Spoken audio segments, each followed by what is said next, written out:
বিসমিল্লাহির রহমানির রহিম।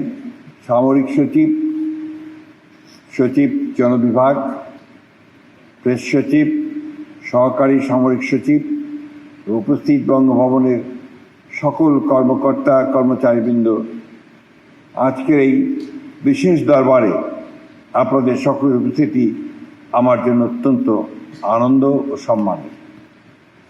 আপনারা সবাই জানেন যে আমি মাত্র কয়েকদিন আগে শপথ গ্রহণ করে রাষ্ট্রপতির দায়িত্ব গ্রহণ করেছি এবং বঙ্গভবনে এসেছি।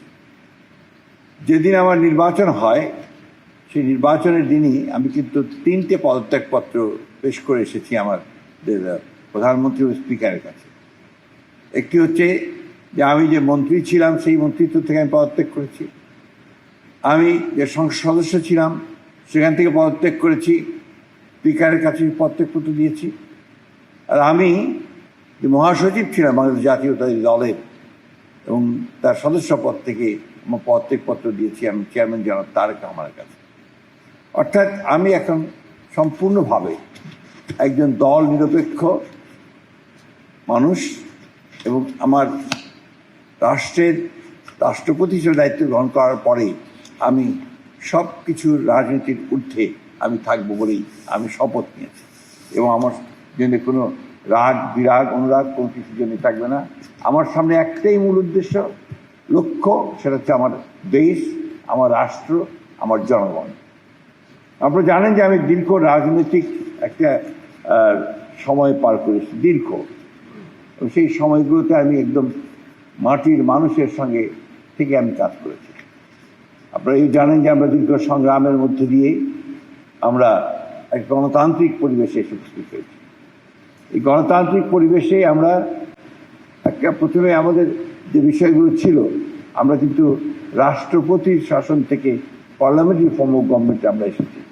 তো এখানে আমাদের দেশে এখন পার্লামেন্ট হচ্ছে আমাদের প্রধান, আমাদের মূল লক্ষ্য, যে মূল কেন্দ্র, যেটাকে কেন্দ্র করে আমাদের দেশের সকল কর্মকাণ্ড পরিচালিত হয়। আমরা আজকে এই বঙ্গভবন, আমার চেয়ে আপনারা অনেক বেশি হয়তো জানেন, কারণ আমি একেবারেই নতুন এই বঙ্গভবনে। এই বঙ্গভবন হচ্ছে একটা রাষ্ট্রের প্রতীক, সার্বভৌমত্বের প্রতীক। এই বঙ্গভবন হচ্ছে আপনার ঐতিহ্যের প্রতীক এবং এটাই বা এই বঙ্গভবনই হচ্ছে আপনার মূলত পক্ষে যে রাষ্ট্রের যে মর্যাদা সম্মান, সেটা এখান থেকেই লক্ষ্য হয়, তার পরিচালিত হয়। আমি সর্বপ্রথম মহান আল্লাহ তাআলার অশেষ শুকরিয়া ও গভীর কৃতজ্ঞতা আদায় করছি যে তার অশেষ রহমতে ও করুণায় আজ আমরা সকলে সুস্থ সুন্দর নিরাপদভাবে এই দরবারে মিলিত হতে পেরেছি। আমি আল্লাহ তাআলার কাছে এই জন্য সবচেয়ে বেশি শুকরিয়া আদায় করতে চাই যে আল্লাহ তাআলা আমাকে আজকে তার অশেষ রহমতের মধ্য দিয়ে আমাকে আপনাদের সামনে কিছু কথা বলার সুযোগ করে দিয়েছেন এবং আমাদেরকে দেশ ও জাতির সেবায় মনোনিবেশ করবার সুযোগ করে দিয়েছেন।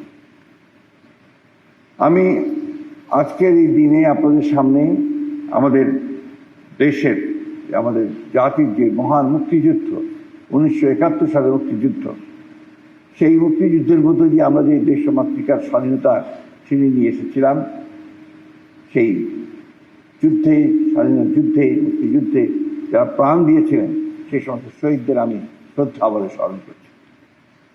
আমি আজকে শ্রদ্ধাভরে স্মরণ করছি আমাদের সেই মহান ব্যক্তি যিনি স্বাধীনতার ঘোষণা দিয়েছিলেন এবং যুদ্ধ করে পরবর্তীকালে যুদ্ধে সক্রিয়ভাবে অংশগ্রহণ করে তার সহকর্মীদের সঙ্গে নিয়ে দেশ স্বাধীন করেছিলেন সেই মহান নেতা, স্বাধীনতার ঘোষক শহীদ প্রেসিডেন্ট জিয়া রহমানের প্রতি।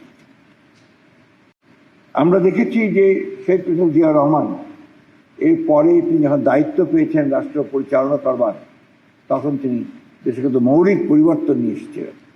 তার আগে যে একদলীয় শাসন ব্যবস্থা বাকশাল ছিল, সেখান থেকে তিনি বহুদলীয় শাসন ব্যবস্থা নিয়ে এসেছেন এবং আমরা দেখেছি যে একটা বিধ্বস্ত অর্থনীতিকে তিনি তার মেধা, দক্ষতা, যোগ্যতা দিয়ে জনগণকে সঙ্গে নিয়ে অতি অল্প সময়ের মধ্যে তিনি দেশটিকে আবার ওপরের দিকে টেনে নিয়েছেন এবং যেটাকে বটমলেস বাস্কেট বলা হতো, সেটাকে আবার একটা সম্ভাবনাময় দেশ হিসেবে তিনি তৈরি করার কাজ শুরু করেছিলেন।